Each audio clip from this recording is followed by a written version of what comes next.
সম্প্রতি তৃতীয় মাত্রা সঞ্চালক ও সেন্টার ফর গভর্নেন্স স্টাডির নির্বাহী পরিচালক জিল্লুর রহমানের একটি ভিডিও সোশ্যাল মিডিয়ায় ছড়িয়ে পড়েছে। সেই ভিডিওতে হাসনাত আবদুল্লাহকে ইঙ্গিত করে অভিযোগ তোলেন ওই সাংবাদিক।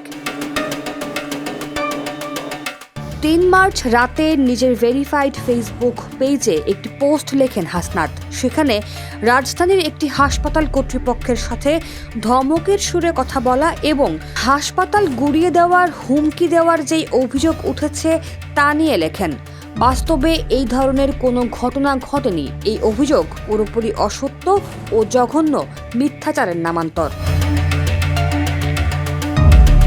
ঘটনা বর্ণনা করে হাসনাত আবদুল্লাহ লেখেন, ঘটনার সূত্রপাত হয় গতকাল সকালে, যখন ঢাকাস্থ বেসরকারি হাসপাতালে চিকিৎসাধীন অবস্থায় একটি বাচ্চা মারা যায়। মৃত্যুর আগে বাচ্চাটির চিকিৎসা বাবদ 2,20,000 টাকা বিল এসেছে বলে জানায় হাসপাতাল কর্তৃপক্ষ। সেখান থেকে 1 লক্ষ টাকা পরিশোধ করে নিহতের পরিবার। বকেয়া থাকে 1,20,000 টাকা। ওই টাকা বকেয়া রেখে মৃত বাচ্চার লাশ পরিবারের কাছে হস্তান্তর করতে অস্বীকৃতি জানায় হাসপাতাল কর্তৃপক্ষ।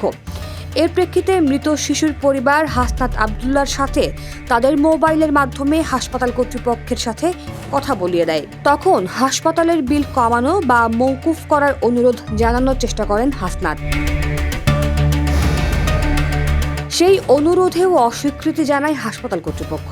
সে সময় ঘটনাস্থলে হাসপাতালের একজন ডেপুটি ডিরেক্টর উপস্থিত থাকলেও তিনিও সহযোগিতা করেননি বলে উল্লেখ করেন হাসনাত আবদুল্লাহ। তিনি তার স্ট্যাটাসে আরও লেখেন, কুমিল্লায় অবস্থান করায় সেখানে সশরীরে গিয়ে সহযোগিতা করার সুযোগ আমার ছিল না। সেজন্য আমার পরিচিত 2জন ভাইকে আমি হাসপাতালে যাওয়ার জন্য বলি। এই বিষয়টিকেই উদ্দেশ্য প্রণোদিতভাবে আমার কথা না শুনলে লোক পাঠিয়ে হাসপাতাল ভাঙচুর করা হবে বলে উপস্থাপন করা হয়, যা স্পষ্টতই অন্যায় এবং চরম মিথ্যাচার। ঘটনার বিস্তারিত জানার জন্য হাসপাতালে হাসনাত আবদুল্লাহ তার পরিচিত একাধিক সংবাদকর্মীকে ওই হাসপাতালে যাওয়ার জন্য অনুরোধ করেন বলেও জানা যায় ওই পোস্টে। গণমাধ্যম কর্মীরা ঘটনাস্থলে উপস্থিত হলে হাসপাতাল কর্তৃপক্ষ তাদেরকে বাইরে অপেক্ষা করতে বলেন এবং পরবর্তীতে আর কেউই তাদের সাথে যোগাযোগ করেননি, কথাও বলেননি। এই ঘটনার প্রেক্ষিতে পরবর্তীতে একজন ব্রিগেডিয়ার হাসনাত আবদুল্লাহকে ফোন করলে তিনি টাকার জন্য একটা বাচ্চা শিশুর লাশ আটকে রাখার ব্যাপারটি কতখানি মানবিক এবং কোন ধরনের পেশাদার আচরণের উদাহরণ সে বিষয়ে প্রশ্ন করেন। ফ্যাসিবাদ পরবর্তী বাংলাদেশে একজন নিহতের অসহায় পরিবারের সাথে এই ধরনের অমানবিক আচরণ আদৌ গ্রহণযোগ্য কিনা এসব শুনে ওই ব্রিগেডিয়ার নিজেই ব্যাপারটি মীমাংসা করবেন বলে হাসনাতকে আশ্বস্ত করেন।